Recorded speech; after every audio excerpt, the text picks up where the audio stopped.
welcome to episode 90 of Mo Money, the investing economics show for millennials by a millennial, where we teach you how to know money, how to grow money, why not to blow money, so when you're older, you can show money. Now let's get to Mo Money.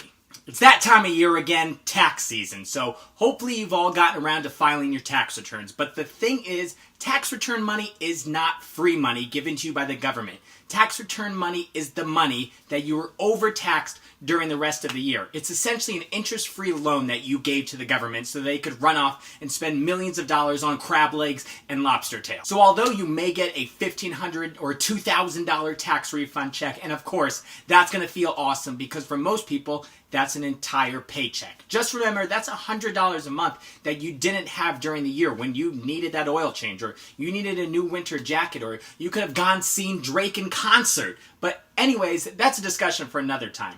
This week we are going to discuss what you should do when you get that tax refund check. Let's get down to how to best spend your tax return. So you come home one day and there's the envelope from the IRS and you open it and it's like that scene from Charlie and the Chocolate Factory. You're holding your golden ticket. Most likely your first instinct is going to go and buy something stupid and useless. Like Dumb and Dumber after they open the briefcase. They swear they're just going to take out a few dollars, but they don't. They go out and rent a Lamborghini and are tipping people like assholes. Don't cash your return and do a money phone on the gram. Hashtag income tax swag. If your return gets direct deposited to you, once you see it's in there, just chuck your phone across the room before you end up on Amazon on a shopping spree. Just take a deep breath and remember the following lesson. First, obviously high interest debt is important to pay off, so you should definitely pay that back first with any return money that you do get. Average interest rate on credit cards is 16%, and homeowner debt is at a record high. The longer you put off paying that back, the faster it will grow. The next type of debt you'll want to pay back is your student loan, which could have interest anywhere between 3 to 13% depending on the type of loan that it is. Again, knock out the higher percentage stuff first. Make a few payments worth if you can.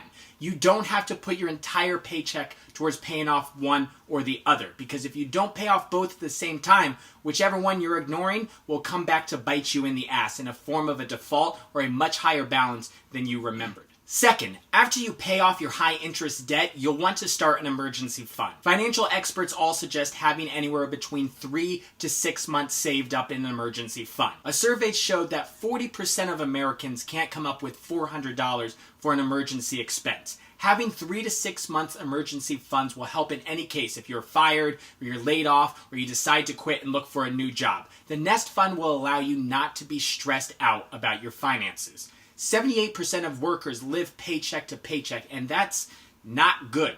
If you don't know your monthly expenses, you should watch episode 61 of Mo Money about making a budget, tracking your spending, and learning how to save. Finally, after you've paid down some debts and started an emergency fund, with what you have remaining, you should invest it in a taxable brokerage account or an IRA. Now you may be saying, I really want to focus on paying down my debts. I promise once I'm done, I'll start investing. But that's a terrible strategy. The greatest advantage that you have when it comes to investing is time. The younger you start investing, the better it is in the long run.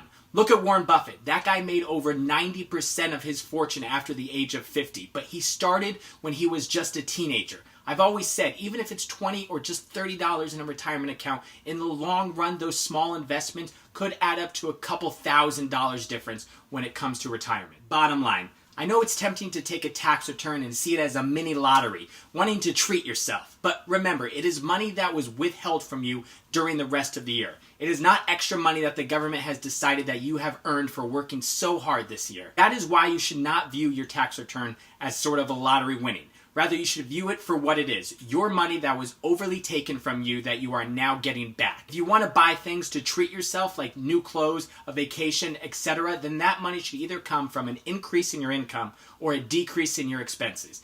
I know, I don't mean to sound like a fucking bummer, but that's just the way it is. This is 2019, a year of bettering yourself. So let's get those numbers down of people who don't have $400 for an emergency and the number of people living paycheck to paycheck. It starts right now by being financially responsible with your tax returns. I already put my tax refund towards paying off my student loans and my credit card debt, so just know I'm walking it like I'm talking it. And I know that you can do the same thing. Thank you so much for watching another episode. You can find new and classic episodes of Mo Money right here on YouTube. For now, don't forget to like, comment, subscribe, share, follow me on Twitter, follow me on Instagram, like me on Facebook. Mo Money, signing in.